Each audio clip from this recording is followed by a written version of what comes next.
தங்கள் குறைகளை இந்த திராவிட மாடல் அரசு என்பது ஏதோ தமிழ்நாட்டிற்கு மட்டும் செயல்பட்டுக் கொண்டிருந்தாலும் கூட உலகில் உள்ள பிற நாடுகளும் இந்தியாவில் உள்ள ஏழைய மாநிலங்களும் பின்பற்றுகின்ற வகையில் அடுக்கடுக்கான திட்டங்களை, அற்புதமான திட்டங்களை, வரலாற்று சிறப்பு மிக்க திட்டங்கள் அனைவருக்கும் வருகின்ற உள்ளாட்சி தேர்தலில் நமது சார்மொழியை சார்ந்த அனைத்து நிர்வாகிகளுக்கும் நமது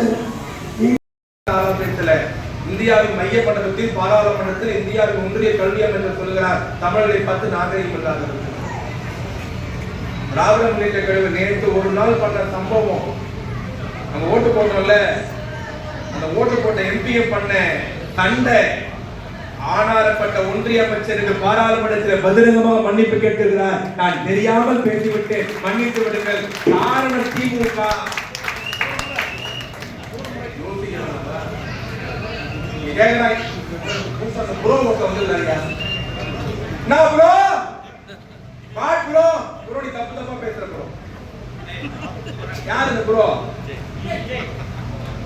நேரா வருவானா எம்எல்ஏ எதிர்கட்சி தலைவர்லாம் கிடையாது, நேரா டிஎம் தானா, நேரா டிஎம் தானா.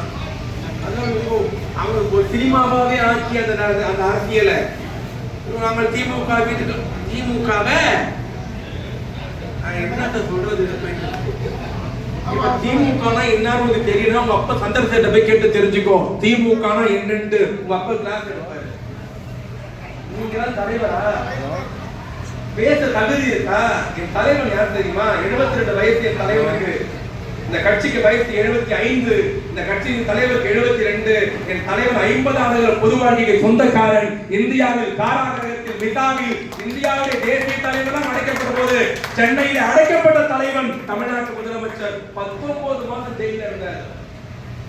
1 மாசம் 2 மாசம் இல்ல, 19 மாசம் சிறைச்சாலையை வாடிய தலைவன் ஜனநாயகத்தை காப்பதற்கு. அவருடைய 50 வருஷம் பொது வாழ்க்கையில 38 முறை ஜெயிலுக்கு போன தமிழ்நாட்டின் ஒரே தலைவர் தளபதி மு.க. ஸ்டாலின்.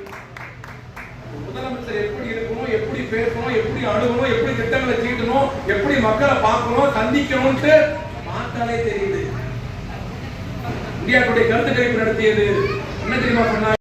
அது மாத்திரமல்ல, இன்றைக்கு நமக்கு பக்கத்தில் இருக்கின்ற புதுச்சேரி மாநிலத்தில் அம்மாநில முதலமைச்சர் ரங்கசாமி அவர்கள் இன்று நிதிநிலை அறிக்கையை தாக்கல் செய்து இதுவரை வழங்கப்பட்டிருக்கின்ற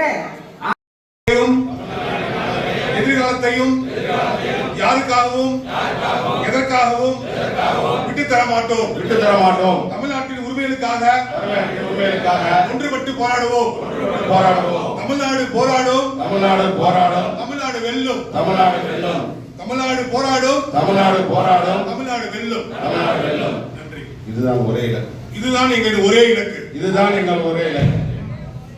வேண்டுகோளை ஏற்று இந்த குறுகிய காலத்தில் ஏற்பாடு செய்த கட்டண பொதுக்கூட்டத்திற்கு எங்களுக்கெல்லாம் வாய்ப்பு வழங்கிய துறைகளில் வாய்ப்பு வழங்கிய மாவட்ட கழக செயலாளர் அவர்களுக்கும், வரவேற்புரையாற்றிய அண்ணன் முரளி அவர்களுக்கும், சட்டமன்ற உறுப்பினர் ஸ்டாலின் குமார் அவர்களுக்கும், என்னாலும் அமைச்சர் நமது முதன்மை செயலாளர் நகராட்சி நிர்வாகத்துறை அமைச்சர் அவர்களுக்கும், நமது பாராளுமன்ற உறுப்பினர் அண்ணன் கே.என்.